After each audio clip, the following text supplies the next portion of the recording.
Hello guys, welcome to Indian affairs. I hope कि आपका आज का दिन शानदार हो और लाइफ में आपके जो भी गोल्स और टारगेट हैं आप उनको सक्सेसफुली अचीव करें। बढ़ते हैं पिछले 24 घंटों की सबसे इंपॉर्टेंट टॉप 7 अपडेट्स की तरफ। अभी वीडियो काफी लंबा हो रहा था, इसलिए हमने इसमें 7 अपडेट्स को ही कवर किया है। बाकी की अपडेट्स हम शाम को एक और वीडियो में कवर कर लेंगे। आज के दिन की शुरुआत हम अगेन एक गुड न्यूज के साथ करेंगे। दरअसल भारत के सेंट्रल बैंक यानी कि रिजर्व बैंक ऑफ इंडिया ने पिछले हफ्ते के फॉरेन एक्सचेंज रिजर्व्स का नया डेटा रिलीज कर दिया है। आरबीआई के डेटा के मुताबिक पिछले एक हफ्ते में भारत के फॉरेक्स रिजर्व्स में $4 बिलियन की बढ़ोतरी देखने को मिली है। इस जंप के बाद भारत के टोटल फॉरेक्स रिजर्व्स अब $670.8 बिलियन तक पहुंच गए हैं और ये फॉरेक्स रिजर्व्स का लाइफ टाइम हाई आंकड़ा है। इससे पहले भारत के इतिहास में देश के फॉरेक्स रिजर्व्स $670 बिलियन कभी नहीं पहुंचे थे। अगर दुनिया के बाकी देशों के साथ कंपेयर करें तो दुनिया में सबसे ज्यादा चाइना के फॉरेक्स रिजर्व्स हैं। चाइना के पास है $3.58 ट्रिलियन यानी कि $3,580 बिलियन। सेकंड नंबर के ऊपर है जापान और जापान के पास फॉरेक्स रिजर्व्स हैं $1.82 ट्रिलियन यानी कि $1,820 बिलियन। थर्ड के ऊपर है स्विट्जरलैंड और स्विट्जरलैंड के पास है $795 बिलियन और फोर्थ के ऊपर भारत के पास है $670 बिलियन। फिफ्थ के ऊपर रशिया के पास है $601 बिलियन और दुनिया के सबसे ज्यादा फॉरेक्स रिजर्व्स वाले टॉप 15 देश कौन कौन से हैं वह वीडियो को पॉज करके देख सकते हैं। ये पूरी लिस्ट है। आज की सेकंड अपडेट बहुत ही इंपॉर्टेंट न्यूज निकल कर आ रही है। Beyond world is one news के वाले से खबर आ रही है कि भारत के प्रधानमंत्री मोदी जी अगले महीने अगस्त में यूक्रेन की विजिट के ऊपर जा सकते हैं। बिल्कुल ठीक सुना आपने, प्रधानमंत्री मोदी पुतिन के बाद अब यूक्रेनियन प्रेसिडेंट व्लादिमीर ज़ेलेंस्की के साथ मिलेंगे। इस विजिट की डेट्स अभी फाइनलाइज नहीं हुई है, लेकिन ऐसा बोला जा रहा है कि ये विजिट अगस्त महीने के तीसरे हफ्ते में होगी और पॉसिबिलिटी है कि प्रधानमंत्री मोदी 23 अगस्त को यूक्रेन जाएं। यूक्रेन युद्ध स्टार्ट होने के बाद यूक्रेन के प्रेसिडेंट व्लादिमीर ज़ेलेंस्की ने कई बार प्रधानमंत्री मोदी को अपने देश में इनवाइट किया, लेकिन अभी तक प्रधानमंत्री मोदी यूक्रेन नहीं गए थे। तीसरे कार्यकाल में पहली बायलैटरल विजिट रशिया की करना और अब उसके एक ही महीने के बाद यूक्रेन का दौरा करना, ये साफ नजर आ रहा है कि भारत, रशिया और अमेरिका के बीच एक बैलेंसिंग अप्रोच लेकर चल रहा है। क्योंकि प्रधानमंत्री मोदी के रशिया जाने के ऊपर उनकी काफी आलोचना हुई थी और वेस्टर्न देशों ने इसको ठीक नहीं लिया था। प्रधानमंत्री मोदी की यूक्रेन विजिट से अमेरिका और यूरोपियन देशों में थोड़ा बहुत अच्छा मैसेज आएगा और इस बात की पॉसिबिलिटी है कि प्रधानमंत्री मोदी के साथ विदेश मंत्री एस जयशंकर सर और साथ में भारत के national security adviser Ajit Doval sir भी यूक्रेन की विजिट के ऊपर जाए। ऐसा नहीं कि प्रधानमंत्री मोदी इस बार पहली बार यूक्रेन के प्रेसिडेंट व्लादिमीर ज़ेलेंस्की के साथ मिलेंगे। ये बस पहली बायलैटरल मीटिंग होगी, लेकिन इससे पहले G7 के कई सारे समिट्स में प्रधानमंत्री मोदी ने व्लादिमीर ज़ेलेंस्की के साथ कई सारी मीटिंग्स की हैं। आज की थर्ड अपडेट आ रही है अमेरिका से। अमेरिका से न्यूज आ रही है कि प्रेसिडेंट पद के लिए बराक ओबामा और उनकी वाइफ मिशेल ओबामा ने भारतीय मूल की कमला हैरिस को अपना सपोर्ट दे दिया है। बराक ओबामा और उनकी वाइफ ने इस बात की पब्लिक घोषणा भी कर दी है और अब ये ऑलमोस्ट तय हो गया है कि डेमोक्रेटिक पार्टी की तरफ से कमला हैरिस ही डोनाल्ड ट्रंप का मुकाबला करेंगी। बराक ओबामा का डेमोक्रेटिक पार्टी के ऊपर काफी होल्ड है और अमेरिका के अंदर भी वहाँ पर यूथ के साथ उनका काफी अच्छा कनेक्शन है। बाकी ब्लैक वोटर्स में तो पहले से डोनाल्ड ट्रंप की वहाँ पर कुछ खास छवि नहीं है और जो अमेरिका से ओपिनियन पोल सामने निकल कर आ रही हैं उसके मुताबिक डोनाल्ड ट्रंप और कमला हैरिस ये दोनों ही नेक टू नेक चल रहे हैं। इसके साथ ही अभी कुछ ही घंटे पहले खबर आई है कि डोनाल्ड ट्रंप ने कमला हैरिस के साथ अभी के लिए कोई भी प्रेसिडेंशियल डिबेट करने से इनकार कर दिया है। अगस्त महीने में डेमोक्रेटिक पार्टी का एक कन्वेंशन होना है जहाँ पर डेमोक्रेटिक पार्टी आधिकारिक तौर पर अपना कैंडिडेट चुनेगी।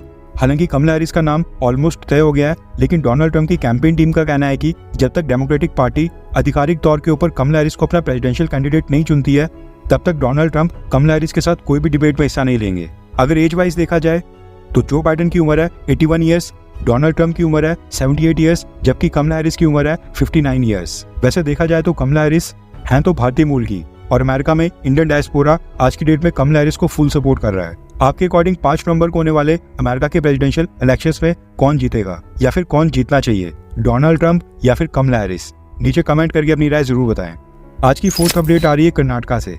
दरअसल भारत सरकार ने पिछले कल ये जानकारी दी है कि the atomic minerals directorate for exploration and research को कर्नाटका की 2 डिस्ट्रिक्ट्स में 1600 टन लिथियम रिजर्व्स मिले हैं। न्यूज निकल कर आ रही है कि कर्नाटका की मांड्या और यडगिरी डिस्ट्रिक्ट्स में सर्वे करके पता लगाया गया है कि यहाँ पर बड़ी मात्रा में लिथियम रिजर्व्स हैं। अब इस बात की टेस्टिंग हो रही है कि यहाँ पे जो लिथियम रिजर्व्स हैं वो कौन सी क्वालिटी के हैं और आने वाले समय में इनकी एक्सप्लोरेशन का भी काम स्टार्ट हो सकता है। अब देखा जाए तो ये भारत के लिए बहुत ही बड़ी गुड न्यूज है, क्योंकि लिथियम के लिए अभी हम पूरी तरह से दूसरे देशों के ऊपर डिपेंडेंट है और सबसे बुरी चीज है कि भारत की 70 से 80% लिथियम रिक्वायरमेंट, यानी कि भारत अपना 70 से 80% लिथियम चाइना से इंपोर्ट करता है। लिथियम का इस्तेमाल रिचार्जेबल बैटरीज बनाने के लिए किया जाता है, जिसको हम इलेक्ट्रिक व्हीकल्स, स्मार्टफोन्स, लैपटॉप्स वगैरह में इस्तेमाल करते हैं। उसके बाद लिथियम का इस्तेमाल अलॉयस बनाने, पॉलीमर प्रोडक्शन, सबमरीन्स और स्पेसक्राफ्ट में air treatment, lubricant grease, glass और सिरेमिक इंडस्ट्रीज और यहाँ तक कि मेडिकल फील्ड में भी किया जाता है। इसलिए लिथियम रिजर्व्स की डिस्कवरी भारत के लिए बहुत ही बड़ी गुड न्यूज़ है। आज की 5th अपडेट आ रही है भारत और चाइना को लेकर। दरअसल चाइना के जो भारत में एम्बेसडर हैं शू फियोंग, उन्होंने भारत की तारीफ की है। हुआ क्या कि 2 दिन पहले चाइना का एक कार्गो शिप मुंबई के तट से 370 किलोमीटर दूर से क्रॉस हो रहा था। उसी समय इस कार्गो शिप ने भारत के maritime rescue coordination centre Mumbai को एक डिस्ट्रेस कॉल भेजी और कहा कि इनका एक एम्प्लॉई और क्रू मेंबर क्रिटिकली इंजर्ड हो गया है और अब उसको हैवी ब्लड लॉस हो गया है, प्लीज हमारी मदद करें। अब भारत और चाइना के रिलेशंस पिछले कुछ सालों से बिल्कुल खराब चल रहे हैं, लेकिन फिर भी इंडियन नेवी और इंडियन कोस्ट गार्ड तुरंत उस शिप के पास पहुंची और खराब मौसम के बावजूद इंजर्ड चाइनीज क्रू मेंबर्स को इंडियन नेवी के हेलीकॉप्टर्स की मदद से एयरलिफ्ट करके मुंबई के हॉस्पिटल में एडमिट करवाया गया। ये जो आप वीडियो देख रहे हैं ये इंडियन नेवी ने जारी किया है। इस इंसिडेंट को लेकर चाइनीज एम्बेसडर ने भारत की तारीफ की है और इमरजेंसी मेडिकल रेस्क्यू के लिए भारत को धन्यवाद बोला। चाइनीज एम्बेसडर ने कहा है कि पीपल फर्स्ट, लाइफ फर्स्ट ये हमेशा से भारत और चाइना की फिलॉसफी रही है। आज की 6th अपडेट आ रही है फ्रांस से। जैसा कि मैंने आपको पहले कई बार बताया था, 26 जुलाई को फ्रांस में ओलंपिक गेम्स की शुरुआत होनी है और पिछले कल फ्रांस में ओलंपिक गेम्स की ओपनिंग हो भी गई, लेकिन ओपनिंग से पहले फ्रांस को नानी याद आ गई थी।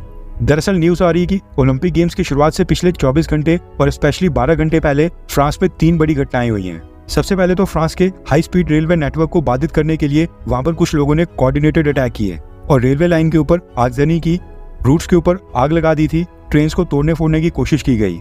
अभी जो आपकी स्क्रीन के ऊपर देख रहे हैं ये पेरिस सिटी का रेलवे नेटवर्क का एक मैप है। इसमें आप साफ तौर पर देख सकते हैं कि सिटी के अंदर जितने भी हाई स्पीड बुलेट ट्रेन आ रही थी उनका रूट रेड कलर से मार्क है। इस पे सभी जगह अलग अलग लोकेशंस के ऊपर रेलवे लाइन के ऊपर अटैक हुए हैं और ये पूरी तरह से कोऑर्डिनेटेड अटैक थे, जिसके कारण प्लेस को लेकर जो high speed train Paris city के अंदर जा रही थी वो सारी प्रभावित हुई। ऐसा लग रहा था कि इस हमले की प्लानिंग पहले से कर दी गई थी और यहाँ पर प्लेस को निशाना बनाने की कोशिश की जा रही थी। हालांकि कुछ घंटों के बाद सिक्योरिटी फोर्सेस ने सिचुएशन को कंट्रोल किया और हाई स्पीड रेलवे नेटवर्क को कुछ घंटों बाद ही बहाल कर दिया गया।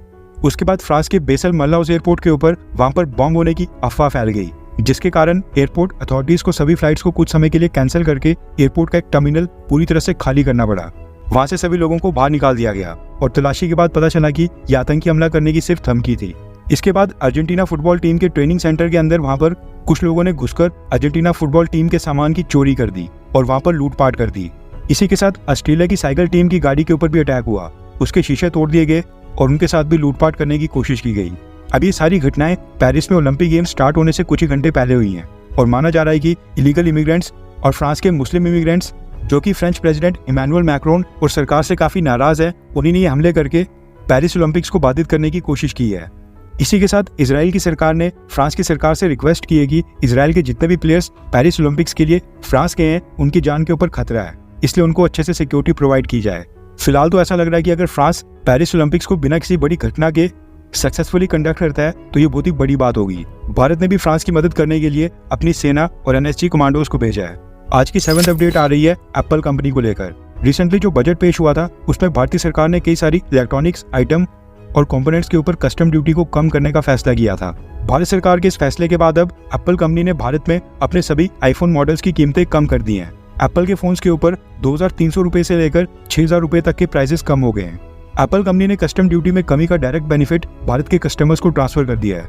हो सकता है कि आने वाले कुछ ही समय के अंदर सैमसंग कंपनी भी ऐसा करे और आने वाले दिनों में सैमसंग कंपनी के फोन्स भी सस्ते हो जाए।